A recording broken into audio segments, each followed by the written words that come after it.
on this Thursday night. Expect it to be at least as safe quality-wise. Pot pulled off the shelves, it was contaminated, but was it even legal? What can go wrong when supply doesn't meet demand? A really dizzy stock market. What's behind all that volatility? And that issue is here with the very best political plays. If I had to redo that trip, I would do it very differently. And the biggest blunders of 2018. Plus, we'll have the tales even you political junkies may have missed. This is The National.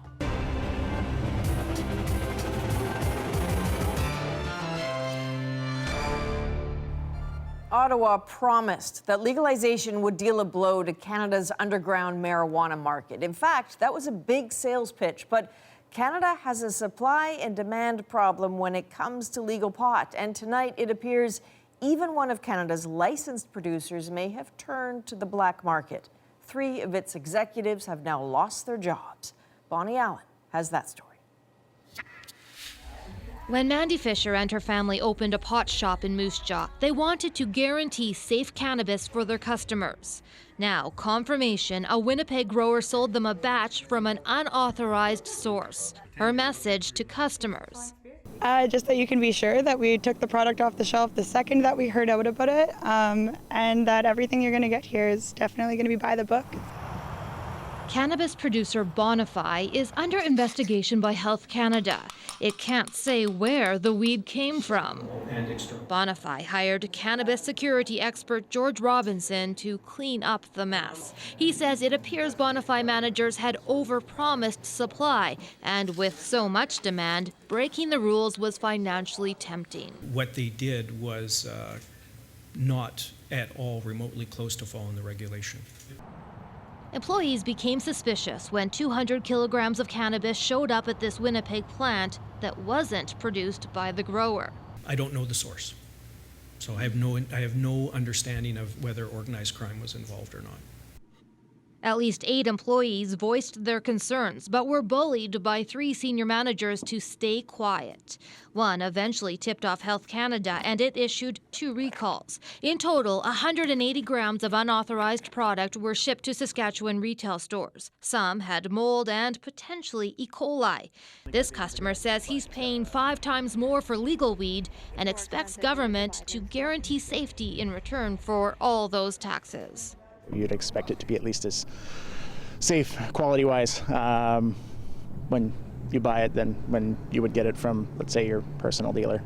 Bonify says it's cooperating with both Health Canada and Manitoba's regulator. It won't comment on a possible police investigation. Bonnie Allen, CBC News, Moose Jaw, Saskatchewan.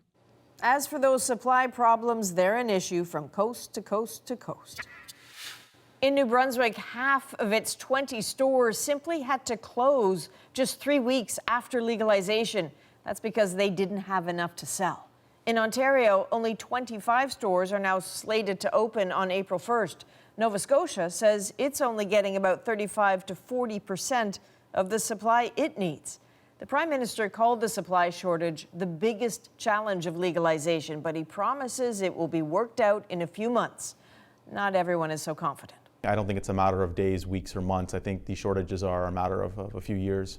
Experts say it will take some time for enough growers to get licensed, work out the kinks, and get their product to market.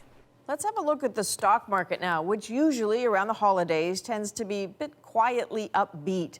Instead, for anyone with a stake in the market, this December has been a bit of a sickening ride. Take the benchmark S&P 500. December has been ugly, including a gut-wrenching plummet on Christmas Eve. Then yesterday, it rocketed up nearly 5%, only for it today to sink like a rock, then surge back in the final hour of trading. For portfolio watchers, it's hard to call these holidays relaxing. So yes, rising and falling, that's what markets do. But swings like these are unusual any time of year. So what's the fuel for the frenzy? Ron Charles lays it all out.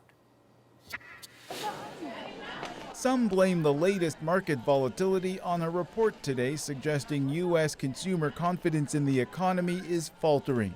Experts say that consumer perception is far from the reality. Let's talk about low unemployment, rising retail sales. You know, there's a lot of good things. The tax cuts actually are going to kick in, and they've been kicking in. It's a good thing for the economy. They're strong. Company earnings are great.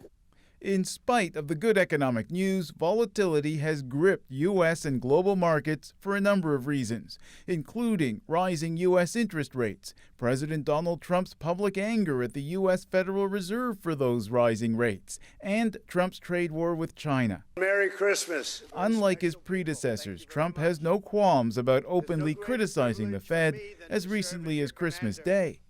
They're raising interest rates too fast. That's my opinion. The economy is doing so well that they raised interest rates, and that's as a form of safety, in a way. President Obama didn't do much of that. Much easier to run when you have no interest rate. He had a very low interest rate. For weeks, Trump's made it clear he isn't happy with higher interest rates or the man he blames for them, his pick for Federal Reserve Chair Jerome Powell. Speculation that Trump might try to oust Powell or his Treasury Secretary Steven Mnuchin may also have sent markets on their wild ride. The head of Trump's Council of Economic Advisors, Kevin Hassett, tried to counter that. Very clear that Secretary Mnuchin's job is safe. Is the Fed chairman's job safe? Yes, of course, 100%, yes. 100%. Fed chairman's job is not in jeopardy by this president. Absolutely, that's correct, yes. Massive, because I sold 1,500 ABB. U.S. stock markets have just 2 more days of trading this year, potentially 2 more days of turmoil. Ron Charles, CBC News, Washington. Still with more tensions as the Meng Wanzhou case continues to play out in Canada and China. Today, some growing scrutiny about the telecom giant she works for. Huawei has been a dominant player in developing the next generation 5G mobile tech, but with success comes suspicion its equipment could harm national security. As more countries weigh a Huawei ban, Salima Shivji looks into whether Canada should do the same. Front and center in Beijing today, a report from Reuters that the U.S. president is preparing to sign an executive order making it impossible for American companies to use Huawei's equipment. A purely political move made without a shred of evidence, China says. The order would be confirmation of the U.S. stance that Huawei's equipment could easily be used by the Chinese government to spy on Americans. The U.S., Australia, and New Zealand have all banned Huawei from their networks. Canada hasn't gone that route, nor has Britain, but that may soon change. In an interview today, the UK's defense secretary says he has grave and very deep concerns about Huawei providing the 5G network in Britain. That leaves Canada somewhat isolated, says this former director of CSIS. That really puts all of the pressure on Canada as the sole ally of a sole member of the key partnerships that is now going to be relying on inspecting equipment to see if it can find traps and backdoors in the equipment. Before executive Meng Wanzhou's arrest, a different kind of pressure from Huawei lobbyists. A bid to clean up the company's image in meetings with 8 MPs, including John McKay, who chairs the House of Commons Committee on National Security. What the lobbyists said was that they operate as a quote-unquote good Canadian company. Huawei is having to explain itself more and more to the point where there is almost no assurance that can be given that Huawei won't be beholden to its political masters in Beijing. In his last news conference of the year, the Prime Minister made sure to tread carefully on how much of a security risk Huawei poses. He stressed that Canada needs to look at the issue in a thoughtful way. The question is whether that position changes anytime soon as the pressure ramps up on all sides. Salima Shivji, CBC News, Ottawa. And Huawei is already deeply invested in Canada ever since it set up shop here more than a decade ago. Huawei is pouring hundreds of millions of dollars into research and development here. In fact, it's now one of the 25 largest R&D spenders in this country, more than oil and gas giant Syncrude or aerospace giant Lockheed Martin. Our terminal team here to show you what the products are. Huawei Canada has offices in 4 provinces, employing more than 700 people, and it has partnered with a dozen top universities in Canada, committing millions to fund research into wireless tech. This intermission brought to you by Huawei smartphones. The brand is certainly making its presence felt with a heavy investment in hockey as it tries to crack the Canadian consumer market. The Saturday headlines presented by Huawei smartphones. Huawei is the major sponsor of Hockey Night in Canada, a relationship Sportsnet says will continue until 2020. Well, here in Toronto, it's been a violent year with a record number of murders, 96. That includes the van attack in April that left 10 dead and a mass shooting in the Danforth neighborhood that killed 2. But the city's police chief is blaming most of this year's homicides on guns and gangs. There is an uptick of violent crimes, issues that relate with street gangs, and when those manifest, that becomes critical. And just as he was saying that, officers were investigating yet another shooting, this one in the city's Jane Finch neighborhood. A teenage boy taken to hospital with serious injuries, the suspected shooter on the run. Chief Saunders says fighting the scourge isn't just about enforcement, it's also about connecting with communities. So the CBC's Olivia Stefanovich looks at how some in those communities are helping. Dice B-Rad, Spoogie, O-Dog, things like that. The names of Toronto's gun violence victims. Shaquille Perrin knows 6 people who have been shot. 4 survived, 2 did not. It makes me feel that I should be the change that I want to see. To honor them, Perrin will sing "O Canada" at a charity boxing match this weekend to raise money for an outreach program called 1 by 1 that helps divert young people from gangs. Give these kids an opportunity to better themselves and better their situations. Most of our gun violence is street gang related. In his year-end address, Toronto Police Chief Mark Saunders highlighted street gangs as his primary concern. It's been a record-setting year for crime in the city. There have been 96 homicides, more than 400 shootings, and more than 500 handgun seizures. I think there have to be agencies at the front end that prevent these young boys from shooting others. There's a lot of funding that needs to be put in. What he's calling for is core funding to help organizations like 1 by 1 deliver sustainable programming. Right here is where the center of the ring will be. Marcel Wilson runs the nonprofit. He's a former gang leader who's organizing the event dedicated to this year's murder and shooting victims. People need to see that there are people that care. This month, the federal government offered more than $7 million to the city and police to help at-risk youth. Wilson says it's a start, but more needs to be done. We need them to actually come into the communities, meet the people, understand that, they're human, and good people who do bad things, not necessarily bad people. And I think once you open dialogue, you'll see results. Dialogue that he hopes can change things in 2019. Olivia Stefanovich, CBC News, Toronto.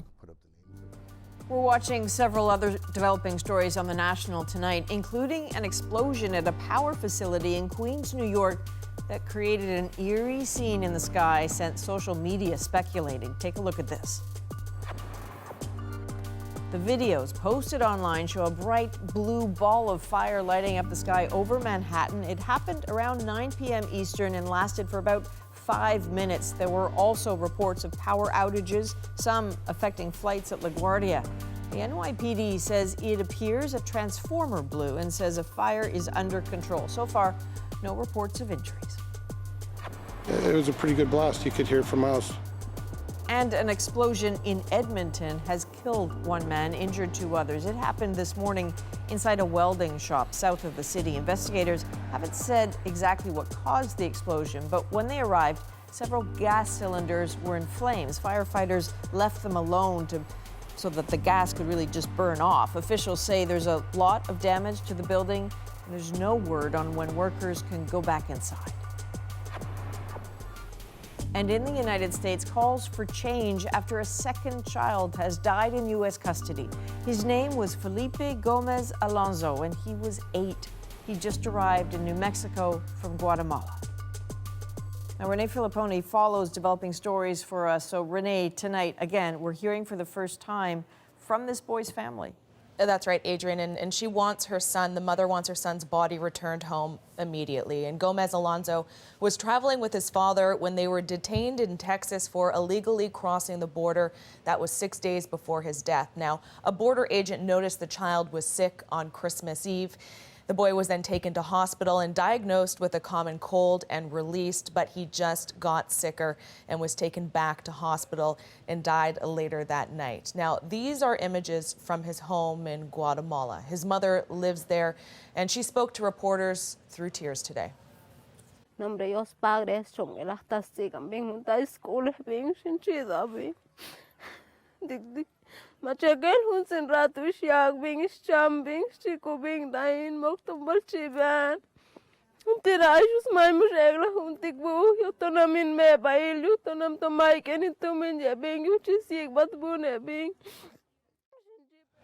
And today we're seeing video from a funeral that was held in Guatemala for a 7-year-old girl who died in custody at the U.S. border. Now, her death sparked criticism about how migrants are being treated by authorities. And that outrage is serious enough that Homeland Security Secretary Christian Nielsen is reviewing how agents treat migrants, and she's headed to the border tomorrow. Well, there'll be a lot of questions for her there. Renee, thanks very much. You're welcome. Turning back to this country, over 100 distinguished Canadians have been appointed to the Order of Canada this week. They come from diverse backgrounds and were named for their contributions to a number of fields. Recipients will be personally received and awarded by the Governor General. Here's a quick look at a few of the people receiving the honor. Former Olympic cross-country skier Becky Scott is an outspoken advocate for clean sport. She competed in 3 Winter Games.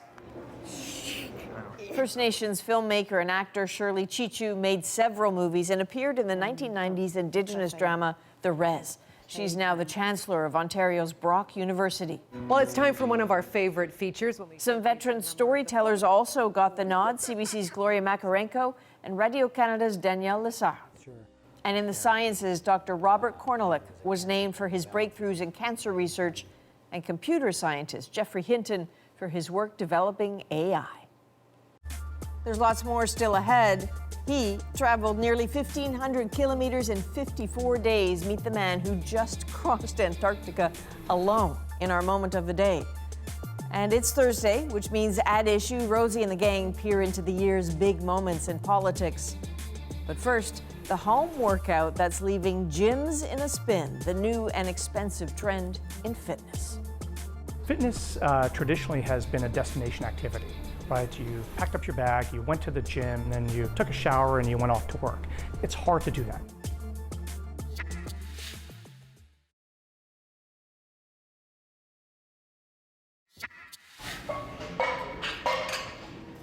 If you've been putting together your New Year's resolutions, chances are this one is pretty high on the list, more exercise. Lucky you, there's a new trend trying to capitalize on that ambition. It's at-home workouts where participants join a live class via the net. American companies are leading this charge. One has just branched into Canada. But as Diane Buckner explains, this pursuit is pricey. Sasha Exeter played competitive tennis as a teen. Fitness has always been an important part of her life. You want to turn the page? But since giving birth to her first child, getting to the gym has been a challenge. So she's bought herself a $3,000 internet-connected bike from Peloton and signed up for the company's $49 a month subscription service. I love it because I can actually query through my favorite instructors, and I love Robin Arzon, so I'm going to do her class. There's a library of spinning classes included in the package. She can also join a live class happening in a studio in New York City if she wants. Peloton is just one of a number of companies offering high-tech exercise in your own home. Echelon will help you stay motivated. A similar service called Echelon offers monthly subscriptions. A popular spinning studio called Flywheel has introduced Fly Anywhere with the same idea. Okay, come on, get in the zone. Then there's Mirror, a device that features a variety of exercise routines led by a virtual instructor. Right, keep pushing. Fitness traditionally has been a destination activity. right? You packed up your bag, you went to the gym, you were either in a class or you were working out on your own, and then you took a shower and you went off to work. It's hard to do that. 10,000 on-demand classes. Tim Shanahan of Peloton says convenience and customization are the company's main selling points. He says the company is growing fast. Sales topped $400 million last year. Canada is its first international expansion. 77% of the Canadian market wants to work out at home, and over 85% of folks want to work out on their own schedule. But don't be surprised if you use it for things other than exercise, such as hanging up your laundry, throwing your clothes on top of. Mo Hagan is the head of innovation for fitness chain Good Life. Typically, consumers will get bored doing that one thing, and they'll seek out a live experience, whether it's group fitness or personal training. Good Life offers virtual classes online too, but Hagan points to research that proves working out with a group in person elevates endorphin levels beyond just regular exercise. It seems people do get bored. Look at this. There's already a Facebook page devoted to Americans who want to unload their used Peloton bicycle. But Sasha Exeter says she's hooked for life. Is there a chance, though, that you might stop using it? Never. For me, fitness is part of my life. It's my lifestyle. It always will be. Convenience is priceless, in her opinion. Beep, beep. A view Peloton and others are banking on as they try to lay claim to the future of fitness. Diane Buckner, CBC News, Toronto. Coming up on The National, we go behind some of the biggest stories of the year. Joanna Rumiliotis on the challenges of covering the case of an accused serial murderer. But next, the At Issue panel weighs in with the standout tales of this year in politics. Was this the biggest misstep? If I had to redo that trip, I would do it very differently. Would you wear the outfits? No, I probably would not.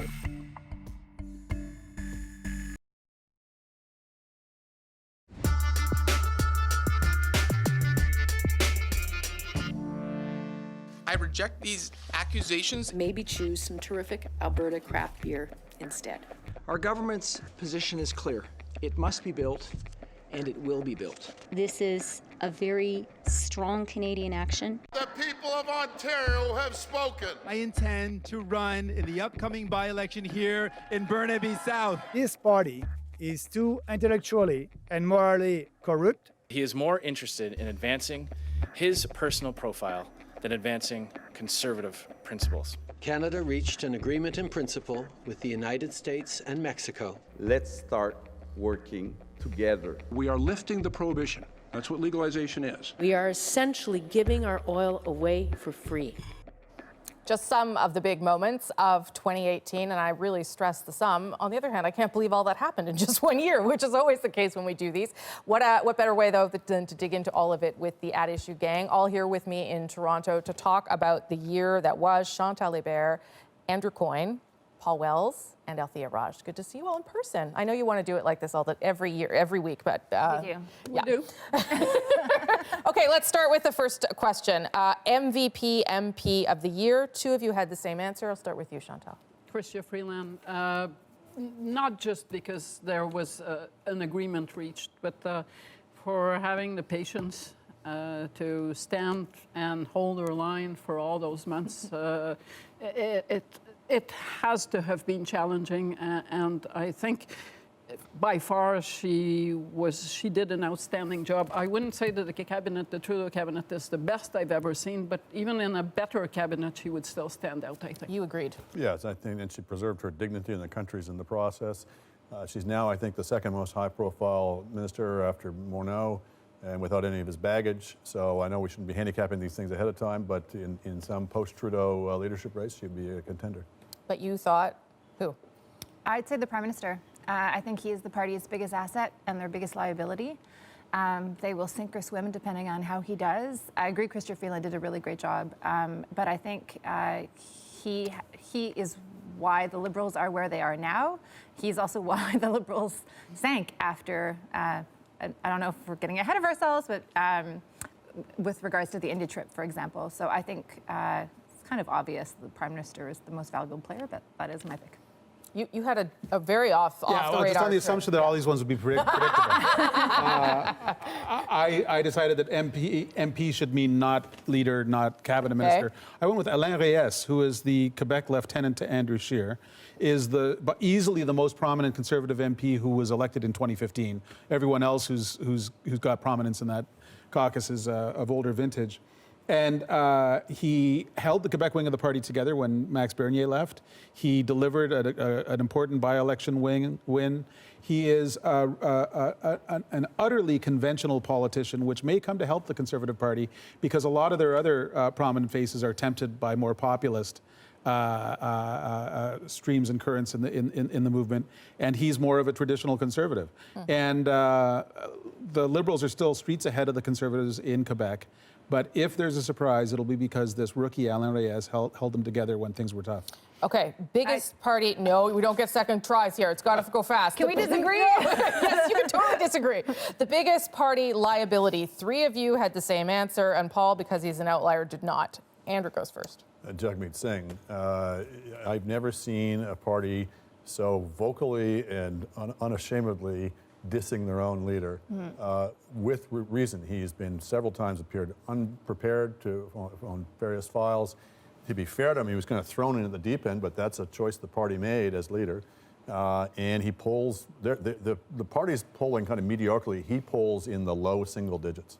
Both of you agreed, so Althea. Yeah, Andrew's right. He drags the brand of the party down. When you attach his name, the party polls around like 11, 10%. If you don't put his name there, the party is at like 17, 16%.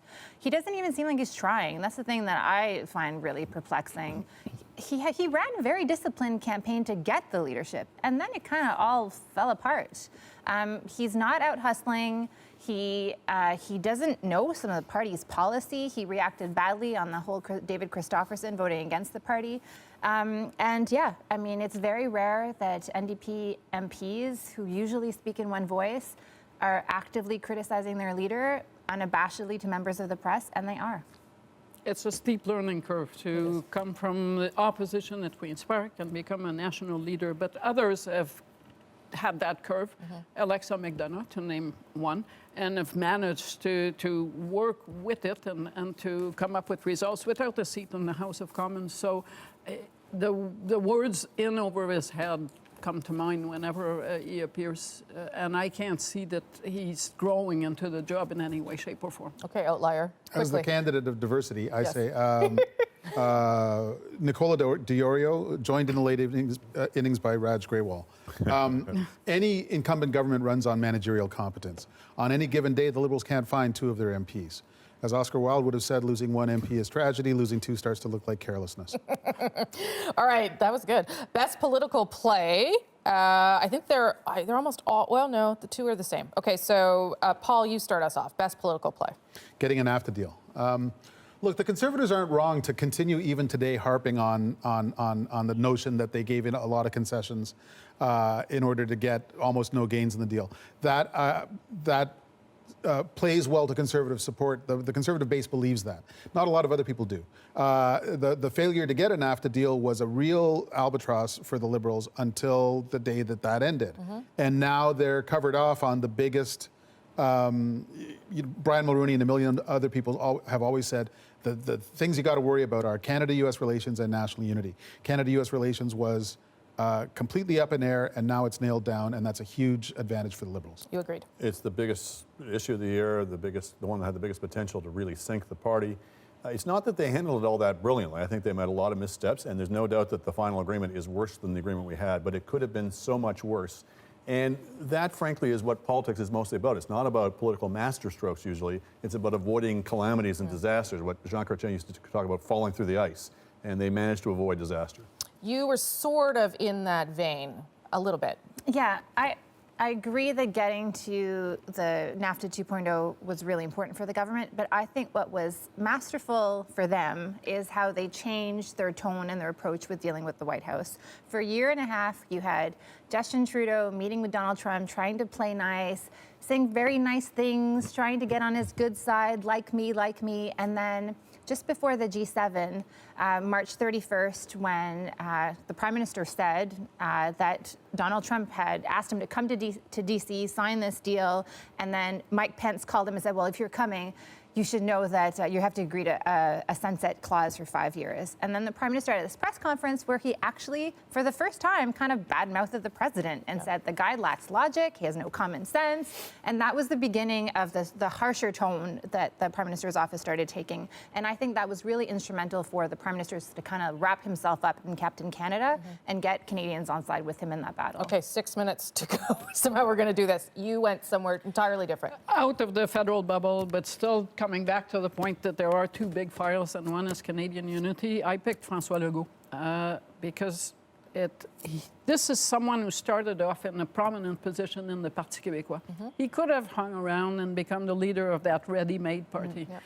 To step away and start a new party, God knows it's hard to ask Maxime Bernier in a decade, and to recast Quebec politics outside of the federalist sovereigntist, that is really quite a feat. And when people write the history of Quebec, from the Quiet Revolution in 1960 to wherever, 2018, there will be a mark on that year for that election. And I think that's really worth noting.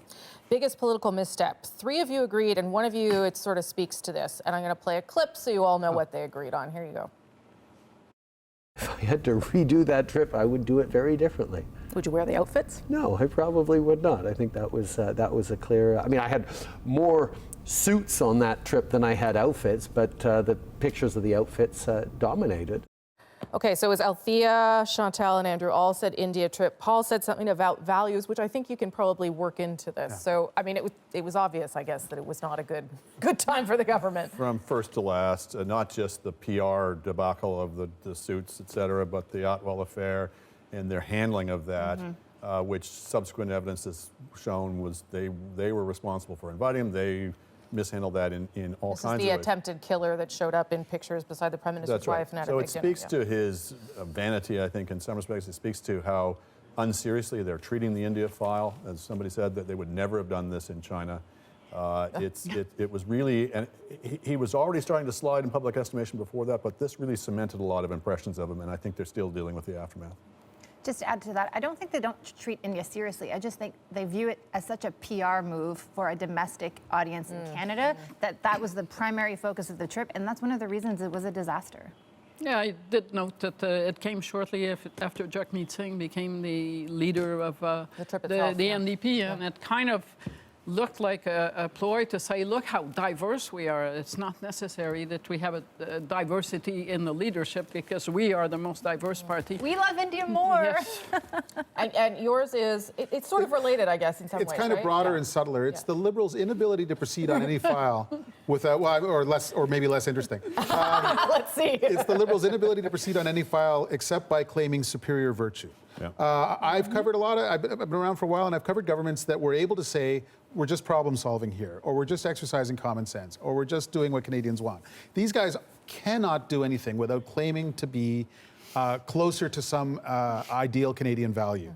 And everybody I know is sick of it. And there's different types of liberal arrogance. Liberal arrogance used to be we're the party of power, you live with it. Yes. This is an arrogance of we're superior, and that really grates something. I would argue it's been in their DNA for a long time. Okay, this might be the last one we do, so let's do it fairly quickly. But I think it's an important one because you all have good answers. The most underreported political story of the year, Chantal.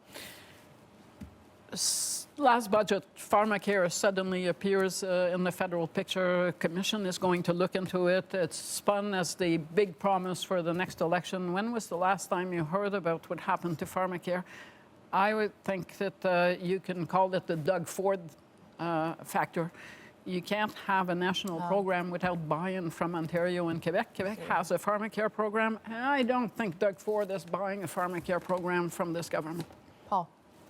It's the extent to which fake news, Russian trolling, the surprise Trump election is motivating the Liberals as they head into an election year. They're quite convinced that governments all around them have fallen because of essentially illegitimate outside interference. And it's driving their decisions about a election debate panel. It's driving their decisions about the election law. It's driving this absurd decision to subsidize large news organizations in the country. They are terrified they won't be allowed to fight on fair ground because of the machinations the other side, and they've decided that it gives them license to do some very extreme things. Althea. Climate change. Human activity is poisoning the planet, and we are not talking about it enough. All the parties have, frankly, insufficient responses to it. But even globally, I feel like, how many times do scientists need to bang us over the head? Now we have the head of the UN saying, hey, we're on a suicidal mission, people pay attention, and nobody seems to be doing enough on this file. And to me, that maybe it's a generational thing, but I really think that people are going to think long and hard. Do they want to have children in the future? What does it mean? Migration crisis, all these things are coming to our doorstep, and we're not paying enough attention to it. I think she just called all the rest of us old. We took notice. The last one to Andrew. The looming crisis in provincial finances. We've all been focusing on the federal file. Is a $20 billion deficit a problem or not? Meanwhile, the provinces are heading, as the parliamentary budget officer reported, several of them are heading within 2-3 decades for 200% debt to GDP ratios. To give that perspective, when Saskatchewan nearly hit the wall in the 90s, they were at 60%. Long-term extrapolations can be doubted, you change policies, but these are baked in because it's about demographics. It's about the age of the population and the healthcare costs that go with that. So there's a very real prospect, a very hard thing to avoid, that one or more of these provinces is going to be in default of its debts at some point. I don't think we've begun to wrap our minds around that. God, that's a depressing way to end everything, but that's what we're going to do. Let's do it all again next year. Thank you all very much. Thanks for being here. Thanks, Rosie. Just ahead tonight, our moment of the day. The adventurer on top of the world after trekking across Antarctica all by himself. Kind of my letter to the world for people to dream big and be inspired.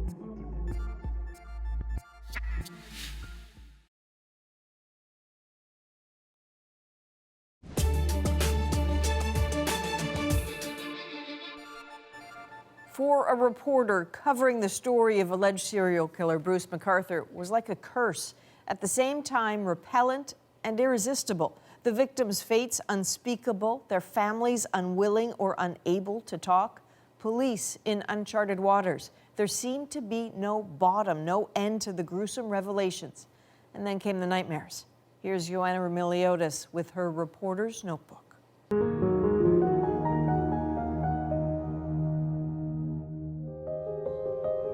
It's a serial killer. This story was exceptional because there aren't that many serial killers in Canadian history. And this was happening in our city. It was actually very close to where I live, so that there was that other element of it being close to home. And it was just so unusual. Joanna Remiliotis has been leading our coverage on this story. It was almost as if you're reading a terrible mystery novel, if you will, because the crimes were so horrific. But it was fascinating as well. And in a morbid way, you get caught up in the minutia of it, and always respectful of the fact that these are people's lives and there are families out there grieving. Andrew Kinsman's sister Patricia didn't want to go on camera today, but says at least now she can bring her brother home. The victims themselves and their families were in retreat. These weren't people that were sitting down giving these tell-all emotional interviews. So it was almost like that, the personal stories of these men kind of receded into the background, and the police investigation was at the forefront. How extraordinary is it for you to put a photo like this up at a news conference? I've never done this. So going to those news conferences, I watch the body language. I watch the police looking, more grim than you can imagine, and it becomes writing points of your script and of your storytelling. It wasn't one big shock and awe. Here's what happened, here's what we know, write about it. Every day there was one detail that seemed to make the last one less grisly, but I don't even know if that's possible. We believe there are more victims on top of those 5, but I do expect more charges to be laid. When a big police investigation is unfolding, my experience has always been that police will talk less rather than more. And then at the same time, it never hurts to ask. So we put in the request to interview the lead investigator, Hank Nsinga. Well, I was angry that this had gone on in this city for some time. I was struck by his openness and his candor, and by the fact that here's a veteran cop And you can tell in his eyes that he's horrified by this case. We're not going to leave anything uncovered. I would always ask the question every time I'd see him, even for a background conversation, why do you think this man did what you're saying he did? And a lot of the time it's this big shrug. There's no real understanding of what makes somebody do something, especially something so horrific. My only bad moments is when my mind wanders to the last few minutes of the victims. That conversation with the homeowners on Mallory Crescent, that took months. It took months of phone calls, of conversations, of let's figure out if the time is right, when the time will be right. Because I think a lot of people wanted to know, what's it like to live in a home that was used as a crime scene? And we know this was where the majority of the victims were found. The police rappelled down there. These are people who had a relationship with a man who, he just appeared to be so ordinary and kind. And he had a family, he had kids, and he had grandchildren. It's very hard to reconcile and to piece together a portrait of somebody who was accused of doing such horrific things. We still have trouble putting the man that we knew together with this alleged serial killer. And speaking to the people at Mallory Crescent was one way to do it. So we were very eager to connect with them, to share their story, to share their perspective, their knowledge of Bruce McArthur, but more importantly, what it's like to live in a place that will now be infamously known as one of the worst crime scenes in Canadian history. Have you thought of leaving? Oh, absolutely not. No. The story was pretty all-consuming for several weeks, so the toll it took was more that it'd feel as if I was more tired than I was, or that my brain was not shutting off. It wouldn't shut off at night. It wouldn't shut off even in my dreams. I would be dreaming about this story. I'd be dreaming of questions I wanted to ask, or I'd be dreaming of the victims and thinking of their last moments even. I had nightmares. Definitely I had nightmares, and it was very hard to separate the story because it was relentless. At least for several weeks, it was relentless in terms of covering it. You're working late, you're getting home late, it takes you a while to decompress. When you do, the dreams would come. It's that kind of acceptance, if you will, that you're not going to separate yourself from the story completely. So you manage it by exercising and meditating and remembering all the things you're grateful for in life, and acknowledging that sometimes these stories will stay with you even when you try to shut them out. They just stay with you. We're all human beings. It's not like a kind of occupation where you can just close the door at the end of the day, turn it off, and think, say, okay, I'm just not going to think about every horrific detail I just learned about today. You just can't do that. You just try to manage it as best you can. And eventually it fades, and it naturally fades when the story itself fades. Up next on The National, our moment of the day. But first, remembering a pioneer in Canadian journalism, Michael McLear's long and influential career spanned decades. He saw revolutionary changes in broadcasting and traveled the world at a time when global television coverage was still brand new. This is Michael McLear reporting to CBC News. British-born McLear joined CBC in 1955 and quickly rose through the ranks, first as a producer and then as a host. But he was always hungry to be where the story was. To say Castro is attempting too much. He covered Fidel Castro's rise to power in Cuba. Russian tanks and troops are parked. The Soviet invasion of Czechoslovakia and the death of Ho Chi Minh.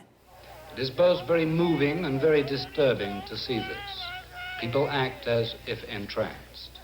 His Vietnam War reports were seen in more than 90 countries. Ulster's Catholics. In 1971, he moved to CTV, becoming the network's first foreign correspondent. And he was a driving force behind its long-running investigative series, W5. McLear received many awards, including the Order of Canada and the Canadian Journalism Foundation's Lifetime Achievement Award, which he accepted with his typically dry humor. Lifetime achievement. Excuse me. It sounds so final. Michael McLear passed away on Christmas Day. Yeah.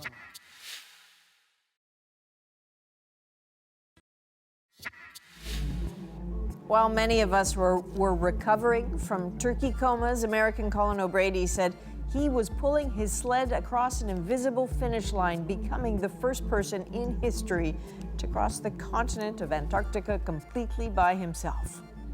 That is 54 days, nearly 1,500 kilometers. Anyone else who ever dared try that either dropped out or died. So his story is our moment of the day. Kind of my letter to the world for people to dream big and be inspired. The 33-year-old from Oregon started his adventure at the beginning of November. It took 39 days to reach the South Pole alone, dragging nearly 200 kilograms behind him. Most of that his food. Oatmeal, energy bars, every single bite meant more weight to pull. The last 125 kilometers he did in one sleepless, probably lonely 32-hour marathon.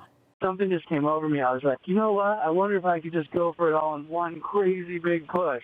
He says when he arrived, it was all emotion, exhaustion, and joy. And tears streaming down my face to an audience of zero. No wonder, too. In nearly 2 months, O'Brady says he only took half a day off. A dream this big is certainly outside of the box. Okay, so you might have the same question I do. Why? Simple question, very hard to answer, but we know this about Colin. In 2008, he was injured in Thailand, burned over 25% of his body. Doctors said he may never walk again. 18 months later, he completed a marathon, a triathlon, and won it. So no one tells him there's something he can't do. That is the National for December 27th. Good night.